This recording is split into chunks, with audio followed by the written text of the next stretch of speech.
Ako nang bana nga nawala. Kabos, pag murag kuan layo na kay ko sa Ginoo. Bulan murag dili na ko ka kuan sa kong kaugalingon, wa ako kaila sa kong kaugalingon.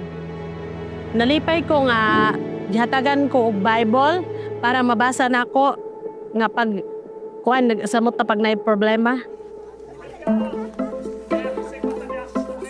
Sa tinuoray, naglisod yun mi sa wala pa'y Bible. Naglisod mi unsaon mo pag ultimo pagbasa, pagbasa sa pulong sa Ginoo isa ra ka buok Biblia magpuli-puli pa. Magpuli-puli.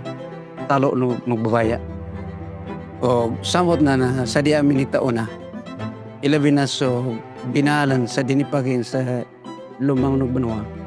So binalan din sinita.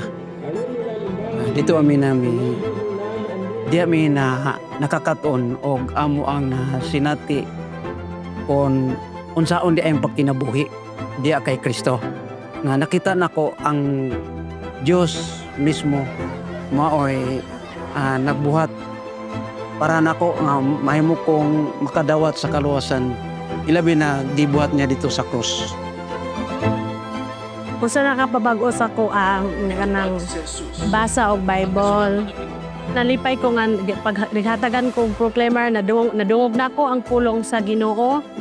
Then ang among pinulungan nadungog na ko. Nga bisa dili ko kabasa og Biblia makadungog ko.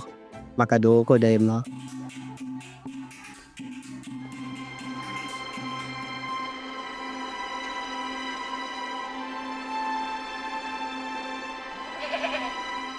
Nakadawat ko sa Gospel of God pinaagi sa minsay sa pulo sa Ginoo nga doon ay gigamit niya nga usa ka alagad sa Ginoo.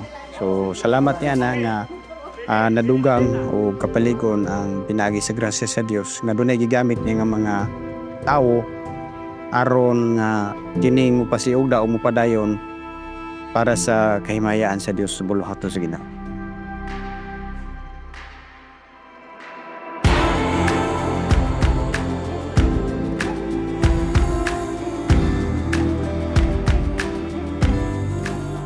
Salamat yan ang adunay gigamit ang Dios nga may magpasiugda ni ana kay kun wala siguro dili gyud na maabot diya sa kabukiran. Dako kong pasalamat sa nag-donor sa audio proclaimer o sa mga Bible. Dako ikong pasalamat kay bahin anang sa ilang gihatag dako ko og nausab ko og dako. Dako kay katabang sa ako sa akong kinabuhi og sa akong anak at tibuok na akong pamilya.